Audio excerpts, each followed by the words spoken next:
Quando a gente pensa num criminoso perigoso, a imagem que vem na cabeça é quase sempre a mesma, né? Parece que saiu direto de um filme ou daquelas manchetes bem sombrias.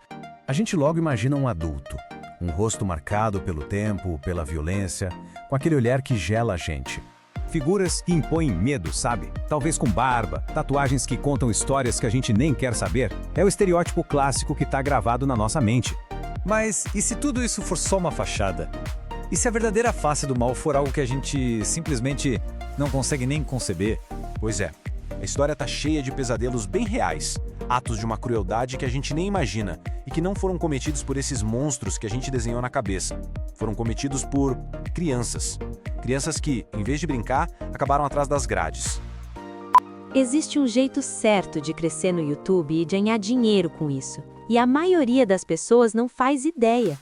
Eu mesmo comecei a aplicar isso e hoje já estou conseguindo tirar um salário todo mês só com o YouTube. Se você quer entender como isso funciona, eu deixei um link na descrição explicando tudo. Dá uma olhada lá depois. Vamos começar com uma história que simplesmente parou um país inteiro. Um caso em que a imagem de inocência escondia uma escuridão que, olha, é difícil até de descrever. Tudo começa na internet japonesa, onde um apelido virou quase uma lenda urbana. Só que não era ficção não, era assustadoramente real. O nome era Nevadantan. Esse apelido pegou por causa da jaqueta que ela usava no dia do crime. Pra polícia, pra proteger a identidade dela, ela era só a garota A. Isso foi em 2004. Natsune Tsuji tinha só 11 anos de idade. 11! Uma idade pra brincar, pra descobrir o mundo, né? Só que a descoberta dela foi outra. Ela cometeu um ataque brutal contra uma colega de classe da mesma idade. O choque foi tão gigantesco que o governo japonês chegou a discutir diminuir a maioridade penal. No fim das contas, ela foi para um hospital psiquiátrico e, em 2013, foi liberada. E depois disso, silêncio total. Sumiu. Mas aí fica a pergunta: de onde vem uma violência assim? Bom, às vezes a resposta tá lá atrás, sabe? Nos escombros de uma infância. Agora vamos para o Reino Unido. John Venables e Robert Thompson, dois meninos de 10 anos. 10 foram presos. E a história deles já vinha de lares, assim, muito problemáticos. Mas o que transforma esse caso num pesadelo completo é a idade da vítima, um bebezinho de 2 anos. Os detalhes do que aconteceu são brutais, fogem da nossa capacidade de entender. 7 anos depois, eles foram soltos. Ganharam novos nomes, novas vidas. E olha, não pense que isso é coisa de agora. Vamos voltar no tempo lá para o século XIX, em Boston. Foi lá que viveu Jesse Pomeroy. Ele nasceu numa situação de miséria, família desestruturada, e encontrou prazer em machucar outras crianças. Com só 16 anos, a sentença dele foi prisão perpétua, na solitária. Imagina. Lá dentro ele aprendeu vários idiomas, até escreveu poesia, mas nunca mais saiu. Morreu preso, com 73 anos de idade. Ok, mas e quando não tem um trauma? Não tem uma infância difícil pra gente poder apontar o dedo? E quando o mal parece que simplesmente brota do nada? A vida de Jordan Brown, de 11 anos, parecia perfeita. Sério, tinha o pai, a madrasta grávida, 2 irmãzinhas, uma casa legal, tudo nos conformes. No Natal anterior, ele tinha ganhado a primeira espingarda dele. Um presente, sabe? Um brinquedo. Tudo parecia perfeitamente normal. Até que numa manhã, o pai pediu uma coisa simples. Arruma seu quarto antes de ir pra escola.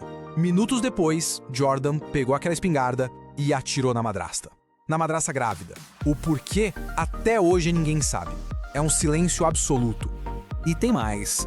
Em 2015, 2 irmãos, Robert, de 18, e Michael, de 16, eles colocaram um plano terrível em prática. Eles assassinaram os pais e os irmãos mais novos. A pergunta que fica, que assombra todo mundo, é por quê? O que leva 2 irmãos a fazerem isso com a própria família? A resposta nunca apareceu. Pior, para a polícia, eles disseram uma coisa de arrepiar. Aquilo era só o começo. O que alimentava essa vontade de matar continua sendo um completo mistério. E tem casos em que a linha entre a realidade e, sei lá, uma fantasia doentia simplesmente desaparece. E o crime vira um tipo do jogo macabro. A história de Joshua Felix, por exemplo, começa da forma mais inocente possível. Ele tá lá, jogando beisebol no quintal com a vizinha dele, uma menina de 8 anos. Segundo ele, foi um acidente. Ele deu uma tacada, acertou a menina e ela caiu, já sem vida. Ele disse que entrou em pânico, arrastou o corpo dela e escondeu. Mas é o que vem depois que congela o sangue. Quando a vizinhança inteira começou a procurar pela menina desaparecida, o Joshua se juntou a eles. Ele pegou uma lanterna e foi ajudar a procurar a vítima que ele mesmo tinha acabado de matar. Só que a sentença de um juiz não encerra a história, né? É aí que as perguntas mais difíceis de verdade começam a aparecer. Justiça, reabilitação, é possível apagar o mal? Muitos deles, como Jesse Pomeroy ou Joshua Phillips, passaram ou ainda vão passar a vida quase inteira na cadeia. E não podemos esquecer que por trás de cada nome desses tem um rastro de destruição. Vítimas, famílias, comunidades inteiras que foram marcadas para sempre. Mas outros, como a Nevada Tan ou os assassinos de James Bulger, eles foram libertados, ganharam novas identidades e simplesmente sumiram na multidão. Eles estão por aí, andando entre a gente agora. E tudo isso nos leva de volta àquela pergunta que não quer calar. O mal, ele já nasce com a pessoa ou ele é criado, moldado pelo mundo ao redor? Quando a gente olha para esses rostos, para essas histórias, a resposta parece cada vez mais distante. E o que fica é só um silêncio bem perturbador